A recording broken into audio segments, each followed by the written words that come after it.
तर मग नमस्कार मित्रांनो, कॅप राउंड 3 चे अलॉटमेंट उद्या जाहीर होणार आहे. 24 तारखेला तुम्हाला कळेल, की आता तुम्हाला परत प्रश्न पडेल, की अलॉटमेंट कधी येणार आहे? अलॉटमेंट मागच्या वेळेस 12 ऑगस्टला कॅप 2 ची अलॉटमेंट ठरली होती. तर संध्याकाळी अलॉटमेंट आली नाही.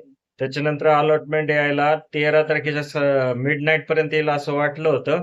पण 13 तारखेचं 10-11 पर्यंत ती गेली. म्हणजे पहिला दिवस पूर्णपणे वाया जाऊन अलॉटमेंट यायला दुसऱ्या दिवशीची सकाळ उजडली होती. सकाळ म्हणण्यापेक्षा 10-11 वाजले होते. तर अशा वेळेस मुलं खूपच चेक करून म्हणजे त्यांना त्रास झाला होता. त्यावेळेस कॅप्रॉन 3 ची ज्यावेळेस अलॉटमेंट उद्या येईल, त्यावेळेस शक्यतो ती ही अशीच संध्याकाळी किंवा उशिरा डिक्लेअर होईल. आता 13 तारखेची अलॉटमेंट पुढे गेल्यामुळं 18 तारखेपर्यंत त्याची रिपोर्टिंग कॅप 2 ची राहिली. त्याच्यानंतर 19ला सीट मॅट्रिक्स आली. त्याच्यानंतर व्हॅकन्सी तुम्हाला त्याच दिवशी आली आणि 20 तारखेला तुम्ही 20 ते 22 पर्यंत ऑप्शन फॉर्म भरले. आता 24 तारखेला तुमची अलॉटमेंट लिस्ट समजा संध्याकाळी येऊ द्या किंवा मिडनाईटला येऊ द्या. तुम्हाला त्याच्यानंतर 25 पासून ते 28 ऑगस्ट पर्यंत मिळणार आहे वेळ तुम्हाला पुढचा निर्णय घेण्यासाठी. मग तो निर्णय कोणता घ्यावा? तो आयदर फ्रीज करायचंय का बेटरमेंट करायचंय? तुम्ही जर फ्रीज करणार असाल, तर तुमच्यासाठी चांगली गोष्ट का असणार आहे? कारण की आता तुम्ही दोन्ही राउंडला चेक केलं, की काय करायला हवं, काय करायला नको, कोणते कॉलेज लिस्ट टाकायची, सगळे प्रयत्न आतापर्यंत केलेत. पण तुम्हाला बदल काय पाहायला मिळालेला नाहीये. त्यामुळे कॅप राउंड 3 ला डिसिजन घ्यायला तुमच्याकडे आता 2 राउंडचे अनुभव आहेत. अनुभव आहेत. तर मग आता तुम्हाला काय करायचं, कॅप राउंडचा निर्णय घेताना काही प्रश्न स्वतःला विचारायचे आहेत, की कॅप राउंड 3 चा ऑप्शन फॉर्म भरताना तुम्ही नक्की कोणतं कॉलेज टाकले होते आणि त्या कॉलेजमधलं कोणतं कॉलेज मिळाल्यानंतर तुम्हाला असं वाटेल, की आता मी फ्रीज केलं पाहिजे. आता फ्रीज करताना 2 गोष्टी लक्षात ठेवा. जर तुम्हाला आवश्यक ती ब्रांच मिळालेली असेल, आवश्यक ती कॉलेज मिळालेलं असेल, तर तुम्ही फ्रीज करायला काही हरकत नाही. बेटरमेंटचा निर्णय घेतला तरी तुम्हाला आता फक्त एकदाच बेटरमेंट करता येणार आहे. 4थ्या राउंडला जे कॉलेज मिळणार आहे ते तुम्हाला घ्यावंच लागणार आहे.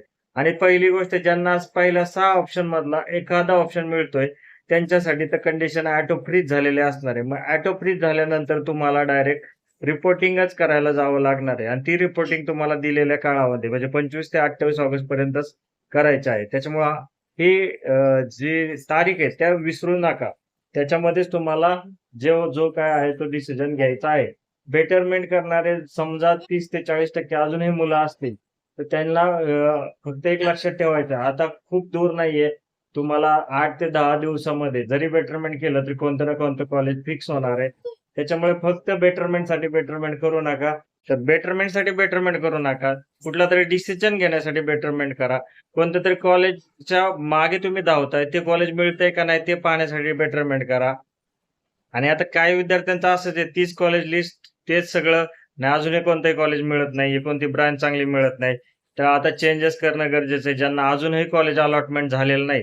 आतापर्यंत 3 प्रकारचे विद्यार्थी आपल्याला असे भेटलेले आहेत, की ज्यांना पहिल्या राउंडला एक कॉलेज मिळालंय आणि ते तिसऱ्या राउंडपर्यंत तसंच आहे. दुसऱ्या प्रकारचे ज्यांना पहिल्यांदा बेटरमेंट करण्याचा चान्स मिळणार आहे, म्हणजे त्यांना पहिल्यांदा सीट अलॉट झालेल्या आहेत आणि तिसऱ्या प्रकारचे आहेत, की ज्यांना अजून एकदाही सीट अलॉटमेंट झालेलं नाही. म्हणजे असे 3 प्रकारचे स्टुडंट या 3 राउंडमध्ये असतील. आता आपण तिन्हीबद्दल एकदा क्रमशः पाहूया.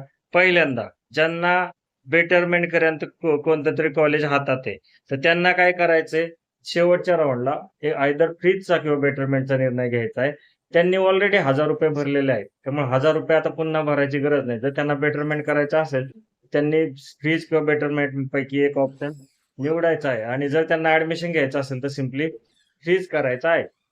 पण ज्यांना पहिल्यांदा कॉलेज अलॉट झालेलं आहे थर्ड राऊंडला, म्हणजे पहिल्या 2 राऊंडला कोणीही राऊंडमध्ये कॉलेज मिळालं नाही आणि आता तिसऱ्या राऊंडला कॉलेज अलॉट झालेलं आहे. त्यांनी काय करायचंय तर सेल्फ डिक्लेरेशन करायचंय.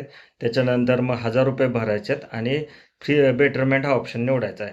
फ्रीज करणार असेल तर तेच करावं लागेल. म्हणजे फ्रीज बेटरमेंट फक्त आता ज्यांना पहिल्यांदा कॉलेज अलॉट झालेलं आहे त्यांना ₹1000 ह्या राऊंडला भरावं लागतील. हे लक्षात ठेवायची गोष्ट आहे. ज्यांना अजूनही कॉलेज अलॉट झालेलं नाही त्यांच्याकडे आता फक्त एक शेवटची संधी आहे, तो म्हणजे कॅप राऊंड 4.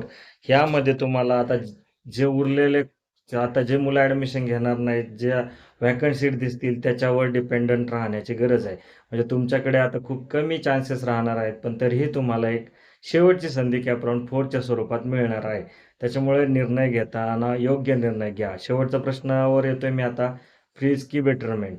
आता माझं वैयक्तिक मत असं असेल, की बेटरमेंट फक्त काही मुलांनी करावं, ज्यांचे पर्सेंटाइल चांगले आहेत, ज्यांना चान्सेस आहेत कुठल्यातरी चांगल्या कॉलेजमध्ये ब्रांच मिळण्याचे, कॉलेज मिळण्याचे, त्यांनी बेटरमेंटसाठी गेलेलं चांगलं असतं. ज्या आणि ऑप्शन सगळ्यांकडे ₹1000 सगळेच भरतायत. त्याच्यामुळे ज्यांना जायचं आहे त्यांनी खरं तर जावं बेटरमेंटसाठी. पण हे असं चुकीच्या गोष्टी घडण्यापेक्षा रिस्की कधी होतं, ज्यावेळेस तुम्ही बेटरमेंटला जाता आणि पहिलं कॉलेज, काही मुलांना अजूनही डाऊट असतो, की पहिलं कॉलेज पण माझ्या हातात राहीन आणि दुसरं पण कॉलेज हातात राहीन. दोन्हीपैकी एक कॉलेजचा ऑप्शन मी घेणार आहे. असं नसतंय. तुम्हाला दुसरं कॉलेज अलॉट झालं, की पहिलं कॉलेज गेलेलं असतं. ही गोष्ट लक्षात ठेवून मगच निर्णय घ्या. त्यामुळे आता तुम्हाला चांगलं कॉलेज मिळालंय आणि दुसरं पण कंपेअर टू सेमच कॉलेज मिळालंय. पण तुम्हाला आता पहिलं कॉलेज फॅसिलिटी आणि जवळ पडत होतं. सगळ्या गोष्टी तुमच्यासाठी योग्य होत्या. पण तुम्हाला दुसरं कॉलेज तुम्ही शोधता-शोधता फक्त टाकलेलं होतं आणि तुम्हाला ते मिळाले आणि मग आता चान्सेस कमी आहेत. कारण 4थ्या राउंडला आता तुम्हाला किंतु-परंतु काहीच नाही. त्याच्यामुळं परत एकदा सांगतो, ज्यांचं ऑटो फ्रीज झालेलं आहे त्यांनी ॲडमिशन प्रोसेस कंप्लीट करा. ज्यांना योग्य कॉलेज भेटलंय त्यांनी फ्रीज करा. ज्यांना थोडाफार फरक वाटतोय त्यांनी एकदा फक्त बेटरमेंटचा चान्स आहे म्हणून बेटरमेंट करा. आणि ज्यांना पहिल्यांदा कॉलेज लागलेलं आहे ते एकदा बेटरमेंटसाठी ट्राय करू शकता. आणि ज्यांना अजून कोणतंही कॉलेज लागत नाही त्यांनी कॅप राउंड 4साठी तयार व्हा. कॅप राउंड 4 असणार आहे 30 ऑगस्टला. त्याच्यामुळे लक्षात ठेवा. तर व्हिडिओ आवडल्यास लाईक नक्की करा. पुढच्या व्हिडिओमध्ये मी तुम्हाला कॅप राउंड 4 अलॉटमेंटच्या नंतरचा ॲक्युरेट कोणता निर्णय असेल त्याच्याबद्दल बोलणार आहे. धन्यवाद.